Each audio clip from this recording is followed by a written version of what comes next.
Postgame presented by Caesars Sportsbook. Riding shotgun with Robert Orr and Darren Collison. I am Steven Nelson. Just wrapped up Game 3 down in San Antonio, and it's the defending champs taking a 2-1 series lead.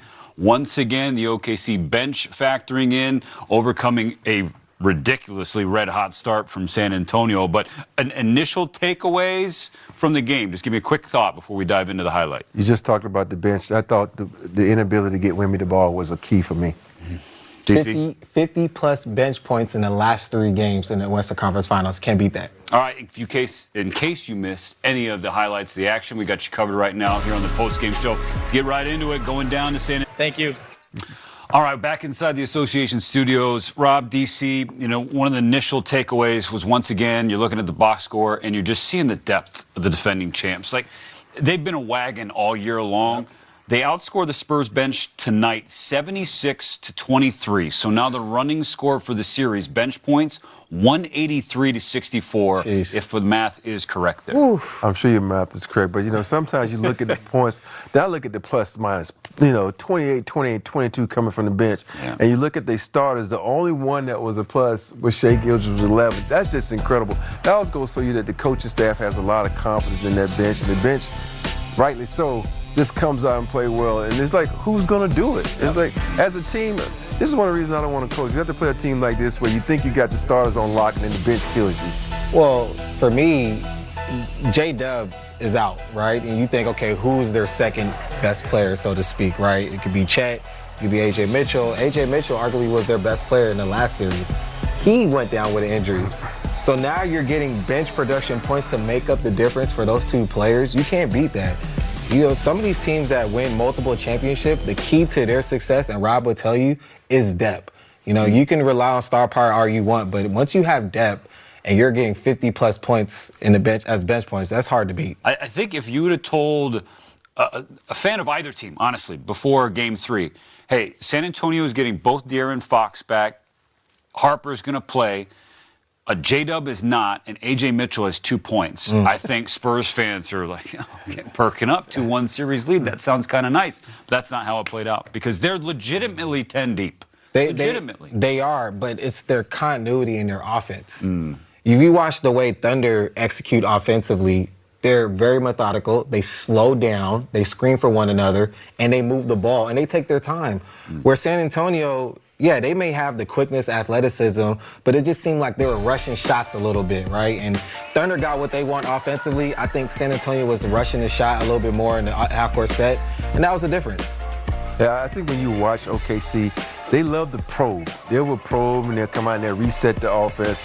And San Antonio started a team like, okay, this is our option. We're going to go downhill. We're going to try to make something happen. If this doesn't work, we're just going to throw it up for Wemby for the lob or something. But the thing is, Wemby wasn't there tonight.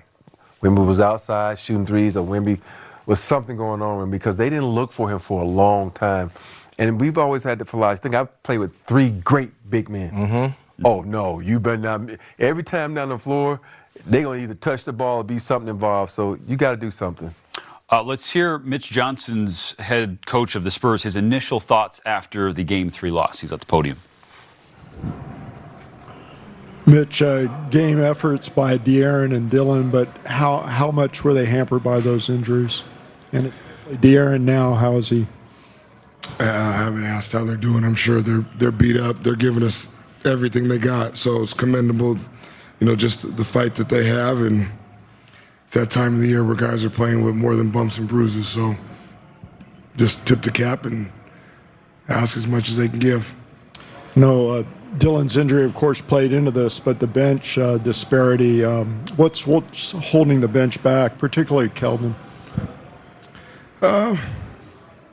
You know, I don't think one thing here or there. I think we were really sharp to start the game, and, you know, obviously didn't sustain it, and that wasn't sustainable how we started, but I thought we played very fast, and I think that's something that tapered off as the game went along, and we have to find a way to do that, and part of that's on me to help the whole group, not just the bench, but to continue to play fast and get out and get some easy opportunities. And then obviously thought we could have done a much better job of crashing the glass tonight, making more concerted effort. There was a lot of misses to go get, and we didn't get enough of them. Coach Victor said last game that what you guys are getting from Shea or seeing from him isn't much different than just what you know he's capable of doing. I think he had a huge disparity in free throws between first and second half. Was it just him finding a rhythm? Was it something that changed on the defensive side for you guys? You're asking about Shea's free throws? Yeah.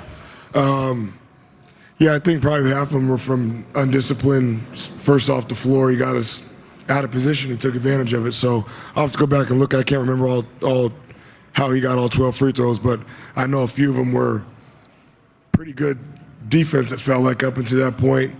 And it's tough because he gets to spots and he makes tough shots, but you got to keep fighting that urge to try to do more and stay with it. And, you know, you look at it, he's 6 for 17, which means whether he missed some shots or we made him tough or a little combination of both. But those 12 free throws helped out a lot, and I can remember at least a few on my head right now that were undisciplined on our end. Coach, the shooting under 32% from three appear to be some good looks in there, though. How much of that do you think is just ebbs and flows of sometimes the shots just don't fall, and sometimes, or how much of that is what they were doing defensively as well? Yeah, both. They did some great things defensively. Thought we got some good looks and didn't make them. Thought there were times tonight we were chasing the game a little bit. We weren't working the game and trying to settle in, especially when there was a lot of time left, even in the third quarter, in the end of the second quarter. And I thought we didn't just work the game enough in terms of just staying with it and trying to continue to get stops and then get good looks offensively and good possessions. Thought we got in a hurry a couple times and rushed ourselves. And that's what I meant by, we didn't play fast enough, but then at the same time we were rushed. And so I got to make sure I help them more Sunday to try to get into a good place with that. Mitch, what do you think the Thunder defense to kind of disconnect the guard play from getting the ball into Victor in the post consistently? Well, they have multiple bodies in the paint all the time, so even if you put Victor or try to drive the ball with an advantage, you're going to see multiple bodies, so you got to be able to make the early pass, and sometimes you got to be okay with the second drive or the third drive or the second change of the sides to continue to work the possession and get a shot because they do a really good job. And then as you get that shot, you got to step up and take it because you're probably not going to get another good one. So it's a delicate balance that we got a little indecisive in between tonight on both ends.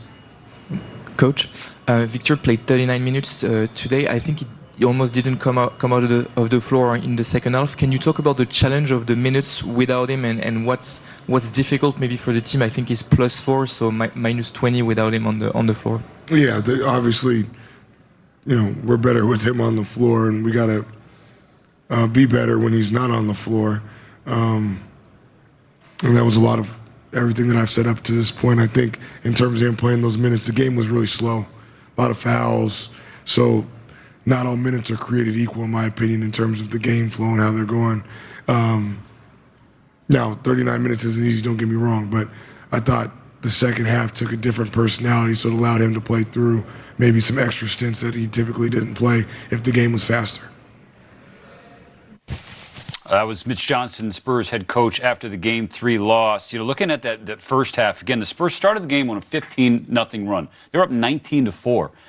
But at the end of the half, they trail by 7. You're looking at Wemby, and the Spurs are +12 with him on the floor. He didn't play for 5.5 minutes. They were minus 19 without him on the floor. But to steer it back to Oklahoma City Thunder, because they won this game, there's so much talk, conversation, and honestly vitriol toward this team now, and a lot of it revolves around foul baiting.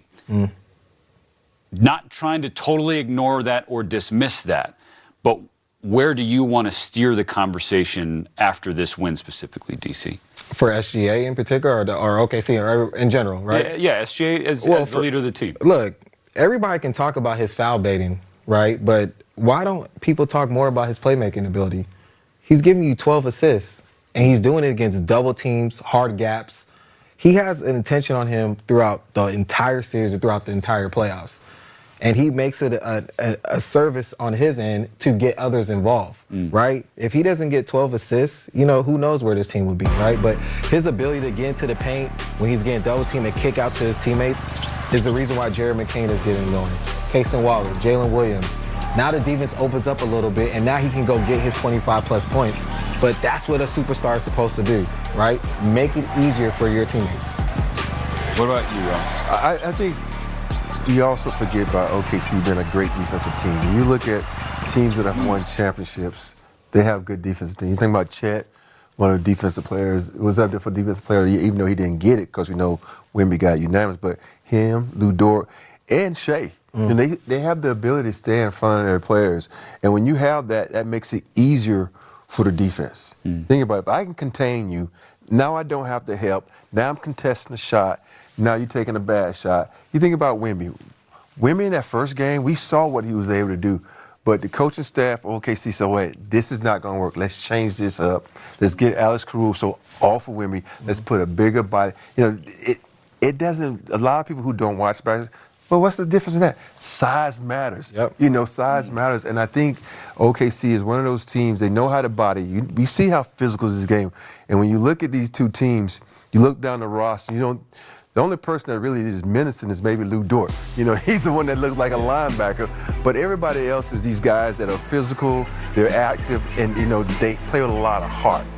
And when you play with a lot of heart, you're going to have the fouls like that and things of this nature. But I really like OKC's defense and their tenacity. There was that Spurs Thunder intensity, the rivalry that has brewed throughout this year, regular season, and now in the postseason, we saw moments of that here in Game 3 as well. What we're seeing right now is Mark Daigneault, head coach of the Thunder, stepping to the podium. So let's get you there. Mark, you guys have talked about and tried to lean into the concept of resilience since the very beginning.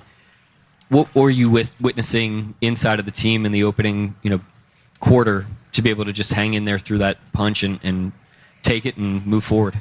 Yeah, it was a punch. Credit them; they were ready to play, and they got us early. Stops, transition, pressure. I just thought we showed great poise to understand the 48-minute nature of the game. It's a long game, obviously. Thought the bench right off the bat, Alex, Kaysen, Jay Will, Jared, those guys gave us a huge lift all night, obviously, but it started there, just getting that game into a manageable spot. But yeah, great poise by the team. The night that it's that time of year. If you're not fearless, then you're probably going to lose and go home. But Jared's never played this late into the year. Where do you think his fearlessness, is coming from, and are you surprised by that at all? Never surprised, definitely impressed. I don't know where it's coming from. It's a good question for him, but I do know that from the second he's gotten here, this is obviously a high-level team, that was the 1 seed and is now playing deep into the playoffs, and he hasn't flinched. He's jumped right on the train. It's been inside the team. He's a big-time teammate, big-time competitor, and he's got playoff confidence, obviously, and playoff confidence isn't, always being able to perform well or anything like that. It's being able to take your punches and keep throwing them, and he's certainly shown the capacity to do that. Just a quick follow. As you've gotten to know him, I don't know if you would agree with these exact descriptors, but he seems very self-aware, very emotionally intelligent. As a coach, does that allow you to put him in spots relative to other guys? Like, is it easier to put him in certain spots, maybe more intense spots because of that? Yeah, I think the awareness of the team, awareness of his role, awareness of his strengths, I think that's where some of the intelligence you're referring to shows up tangibly. And then the fearlessness that you mentioned in the first part of the question, those two things combined, it's like if he struggles in a portion of a game or even in a game itself, it gives you confidence that you can go back to him and he's going to be in character. And that's all you really want from anybody. No one's going to play perfect, but you just want them to play as consistently to who they are and consistently inside of the team as they can. And a little sizzle reel from Game 3 down in San Antonio. The Thunder win 123-108 and take a 2-1 series lead. All time, best of 7 series tied 1-1. The winner of Game 3 has gone on to win the series 78% of the time. We'll see if Victor Wembanyama has anything to say about that. He's got plenty to say right now because he's at the podium.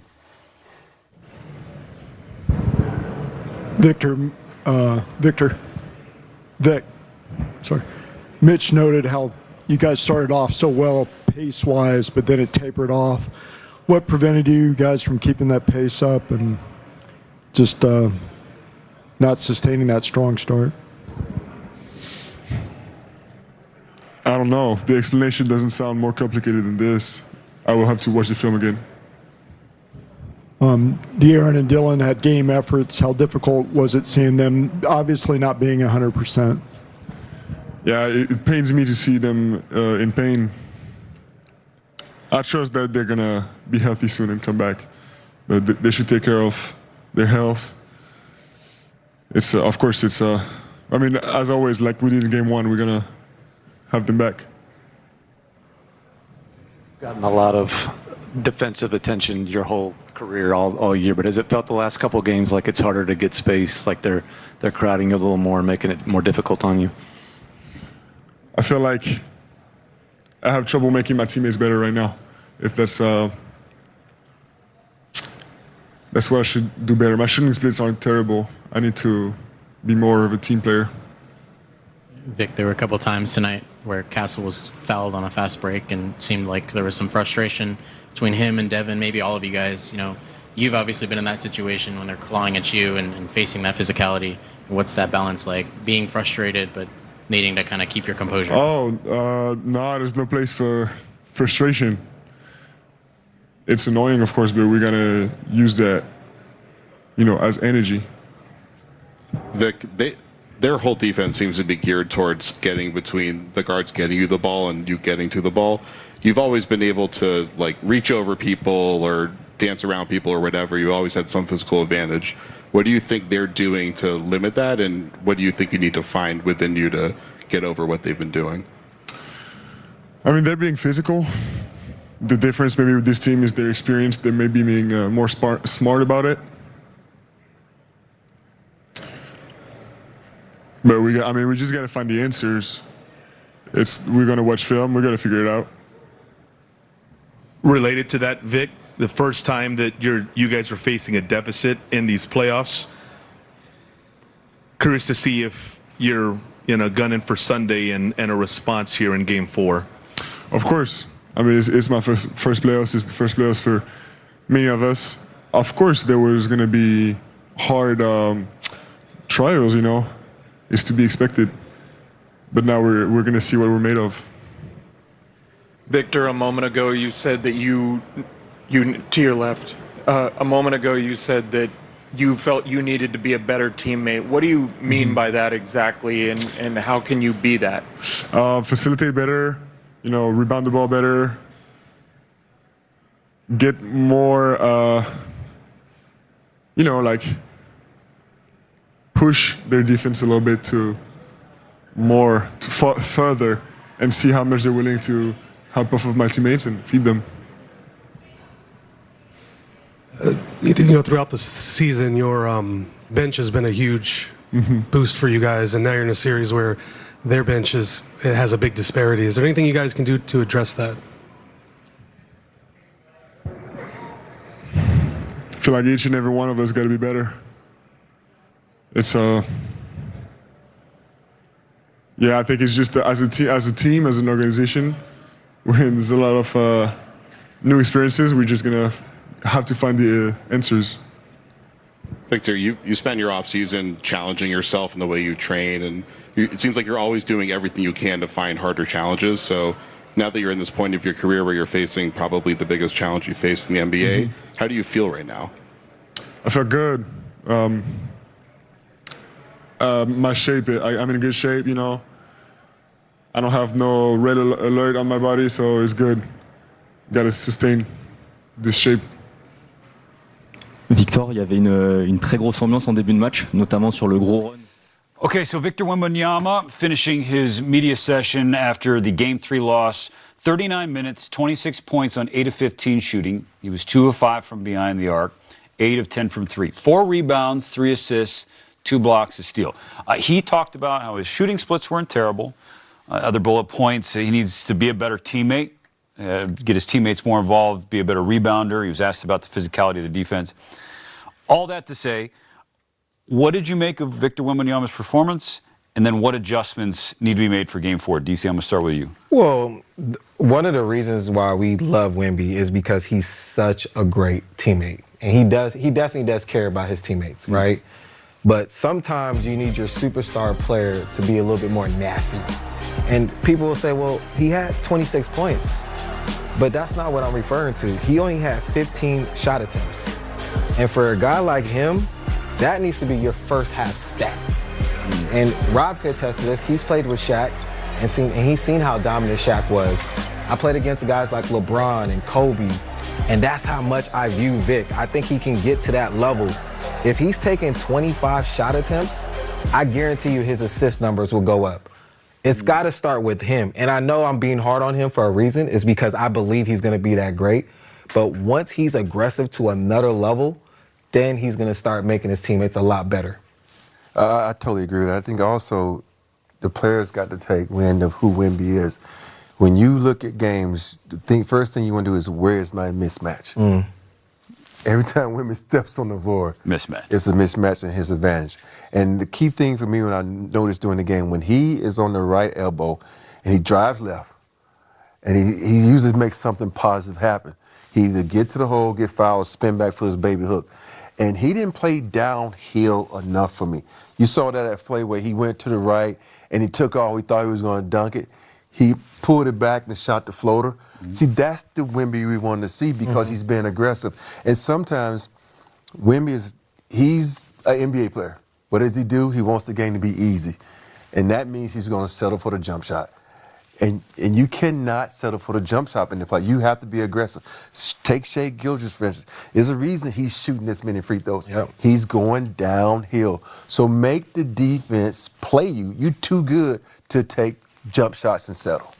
And I want to add to that. I mean, you look at SGA and how teams are playing him. They're doubling sometimes at half court, sometimes even cross half court. It's because he's gained that respect. I think Wemby is starting to understand, okay, I can gain that respect and get my teammates involved if I'm much more aggressive. And to hammer home your point, SGA is assertively and decisively driving that bus because he knows that he's going to draw that attention. Absolutely. So that's what you want from him. All right, we're going to take another break here on the Association Post. And off the bench had, particularly in that first quarter. I was wondering if you could just kind of take me inside of what's going through you as you check into the game and you're in a bit of a hole early, but just seemed like you guys maintained poise and resilience. Yeah, I mean, we knew coming into this game, especially at home for them, it's going to be loud, it's going to be crazy, but being able to weather a storm, we talk about it a lot. AC and K-Rays talk about it a lot. And at that timeout, I think they were up like 15-0 or something. Just being able to be calm, be poised in that situation and give each other confidence, give each other energy, and know that we're going to throw another punch and we're to come back. Jared, the other night Caruso said that it's that time of year, if you're not fearless, then you're probably going to lose and go home. But you've never played this late in the year, and yet all series you've sort of driven with Wemby in the lane, you've taken whatever shot you felt like. Where is this sort of fearlessness coming from? I think it just stems from when I was younger. My family, they give me that confidence, my support system. I feel like I've played in big games, whether it's in high school or Duke, and definitely not the Western Conference Finals, but being able to just take that confidence and be fearless. Like, this is, I love this so much. Like, I love what my life is right now, and being able to play and contribute at this level, I never want to take it for granted. And so whatever opportunity I get, I'm going to take advantage of it, and I'm going to try and execute my best. I truly love this, and I think that's why I just can go in there and just be fearless and trust myself.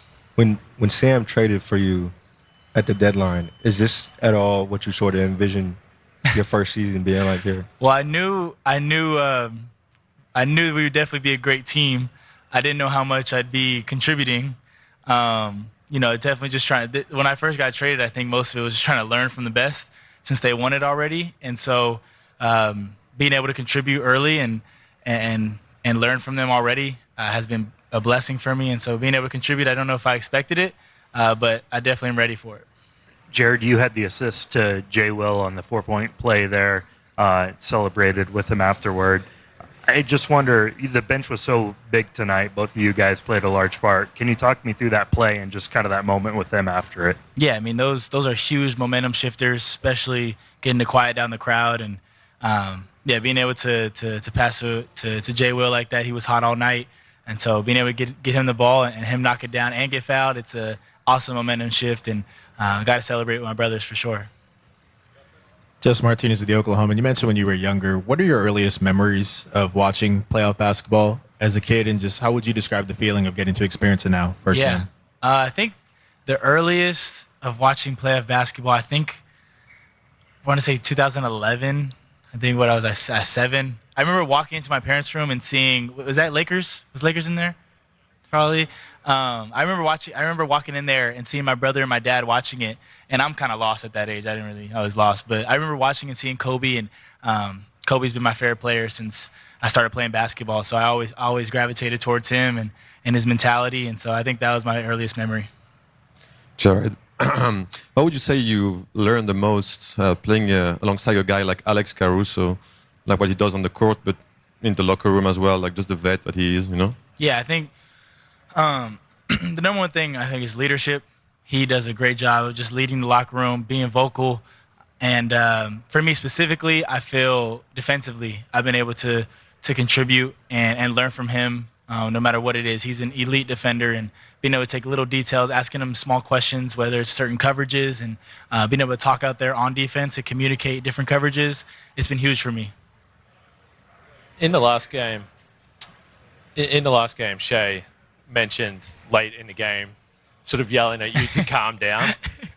I'm wondering, when you talk about embracing your emotions, how are you managing that on this stage for the first time? Yeah. I was telling him there was a double coming, but I should know he's taking that shot and he's knocking it down. But being able to just manage his emotions and manage, that we're all trying to win, no matter what it is. It's a team game. We're all trying to win.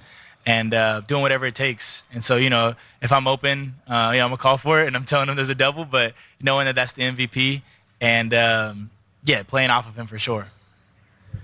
Jared, you had that drive on Wemby where you gave him a little bump and were able to finish. Give a little flex there.